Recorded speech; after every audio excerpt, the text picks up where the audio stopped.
Hello and welcome to All Films Reviews. Today we're taking a look at Dear Evan Hansen, which released in UK cinemas October 22nd and is in US cinemas right now. I'm Cameron, and as always I'm joined by Jordi Steele, who may or may not tell you about the movie. I'll talk about the movie this time. Okay. Based on the hit Broadway show, Dear Evan Hansen follows a 70-year-old loner who gets tangled up in a web of lies when a suicide victim is found with a letter addressed to him. So you just didn't eat last night? I wasn't hungry. You're a senior in high school. You need to be able to order dinner for yourself. You can do it all online. You don't have to talk to anybody. Okay, well that's not true actually though, because the credit card's expired, so you have to meet the delivery person at the door. You know, you have to pay them with cash at the door. You have to greet them. You know, you have to figure out the proper greeting. Okay. This is what you're supposed to be working on, sweetheart, with Dr. Sherman. Have you been doing those letters he wants you to do? Dear Evan Hansen. I mean, I've been trying to. Those letters are important, honey. You have to keep working. We can't go back to where you were last year, right? You have an appointment this afternoon. I'm working till 6, so you're gonna have to take the bus. Hey, I thought you could go around and ask all the other kids to sign your cast.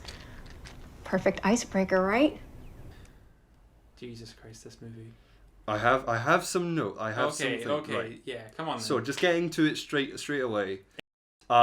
If you Evan Hansen is once again played by Ben Platt, who played him originally on the 65-year-old Broadway male. show. The Broadway show. Platt. A lot of this hinges on on the chance that you might be able to believe him as a 17-year-old. He's 29. 28. If you can believe that he is a teenager, and then that means you can forgive him for the way that he acts, the way he does. Because he's a child. And that he isn't aware of all the consequences. Oh, but Jordi Steele. That happens. But you can't. Not once during this movie did I ever manage to suspend my disbelief. Yeah, they've Never. given him a really weird, straight haircut. Like, you know the haircut. You know when the picture of Seth Rogen came out of, like, because he's doing the Tommy Lee and Pamela Anderson biopic, and everyone he looks like a paedophile and a creep. He's got the same haircut. He looks like a paedophile and a creep. He's a narc. So you're watching a grown ass man manipulate children. Yes. Throughout this film.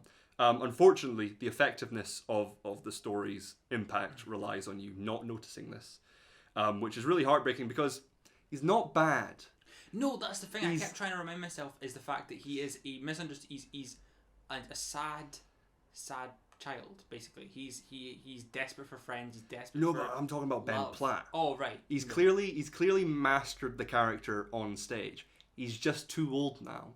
I don't think stage always translates to screen. And they've put loads of makeup and stuff on him to make him look like a child. If he had normal hair. If he had the hair, which is pretty much like your hairstyle. If he had my hair, he might have gotten away with it. Yeah.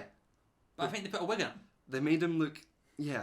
I feel like the songs were well adapted to film. Yeah, I'll give you that. There's not a lot of them, and that's what I felt. I felt there was a long period. It felt like years between songs. Yeah, there was... They cut out Ghost Connor. He makes a somewhat appearance. Throughout the show, he is pretty much the manifestation of Evan's grief. Oh, right. So because he's not in that, you don't see Evan really grieving, or not his grief, his guilt. Yes. For his actions, and also "Good for You" isn't in this, which is one of the best songs, and it's pretty much. I love Olivia Rodrigo too. It's fine. It's pretty much his mum and other characters shaming him essentially, and calling him out for being. Yeah. Doing what he does. But they don't do this in this film. So really, and they also they change it, not to spoil it, but they change it so that it is Evan's choice that the secret sort of unfolds. So it's his choice that he tells people what happened. Which works a bit better in the context of the movie, because if it just leaked, then I guess that'd be a bit thingy. But yeah. don't they also cut the character Jared down a little bit? more than this, so he doesn't have anything to do. Well, the whole in the stage show, it's Jared and the girl that I forgot the name of, who has a very good original song in this. Amandla Stenberg. Yes. Both of the original songs are very good. But yeah, she doesn't have an original song in the because she has Good For You, and they basically figure out everything that's gone on. So he doesn't help him in... Saying this, I haven't seen it. No. I just know a lot of context. You just know a lot about It's really interesting that there are basically 3 ways to go into this film. Having seen the stage show, only having listened to the soundtrack for years like I have, and then knowing nothing about it. So it's really interesting, because obviously there are people that go in having seen a performance and knowing how great it is, and then seeing like this terrible. For me, this was my first time seeing visualizing this played out, and seeing all the songs. So it brought tears to my eyes. It put me off.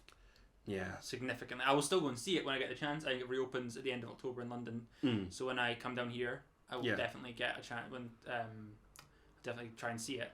Yeah. But it doesn't feel like a good representation of the show whatsoever. It doesn't feel like it could be good. I think everyone else is quite good. Caitlin Dever, Amy Adams, Julianne Moore. Why don't let Amy Adams sing more?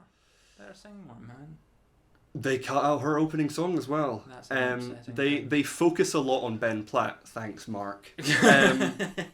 Yes, Mark Platt, Ben's dad, produced this movie. Yeah. So that's something. But yeah, I feel like I'll cry no matter who sings So Big, So Small. But what's that one?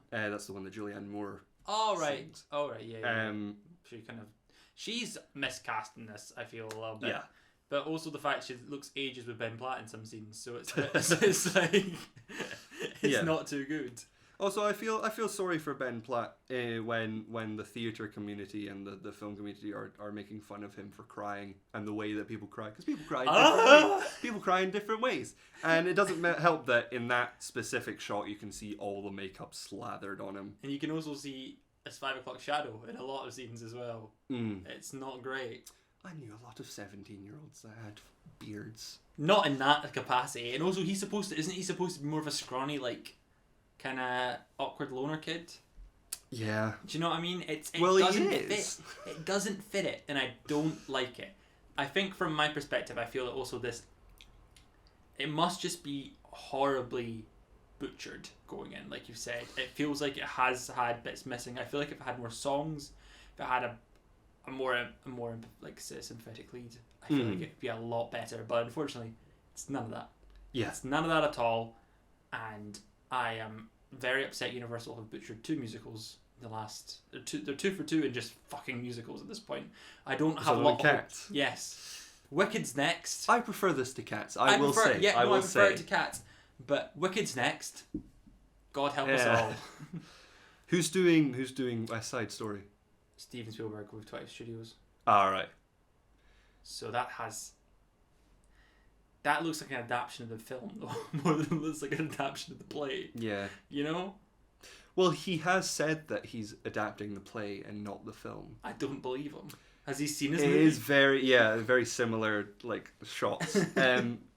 Go see this, or don't go see this film. Go see the original play. And then watch this when it comes to Netflix. Find a bootleg of Ben Platt on stage. But most importantly, listen to You Will Be Found, because it is. I will give him that. That's a great scene, and I love You Will Be Found. I really like the music. I will I'll give buddy John Paul, what's his face, and Ben Platt, Ben Paskey or whatever, a pass. Yeah. That's good. Yes. Oh yeah, I need to say that it was directed by Steven Chbosky, who did Wonder and Perks of Being a Wallflower. And written by Steve Levinson, who worked on the original stage play with Justin Paul and Benj Pasek. There we go. But yeah. Don't do it to yourself. Disappointing. Man. Don't do it to yourself. Just leave it be. What did you think though? Have you seen the movie? Did you have better thoughts? Are you feeling better about it? I don't know. It's not. Or are you waving it goodbye through the window? Oh. You can let us know in the comments below. If you're on YouTube, please subscribe. Be beautiful if you did. If you're on Facebook, leave a like. If you're on either of those platforms, like the video. That'd be nice of you. You can see everything else we do on ohioFilms.com. We're on Twitter at Oh Hi Films. I'm at Cam's OG. He's at Real Jordi Steele. And let me tell you, London Film Festival's ongoing right now. If you're watching this as the video goes out, so please get subbed because that's going to be fun. We've Lots got of a lot stuff of films coming coming. up. We're going to have Oscar predictions coming up because we're going to see like all the fucking movies. Again. It's gonna we're doing it again because it did numbers last time. We have to do it again. Yeah. So subscribe for that. We will see you there. Thank you very much for watching. We'll see you in the next one. Bye. You should have said, "Will you be found in the cinemas?" Will you be found?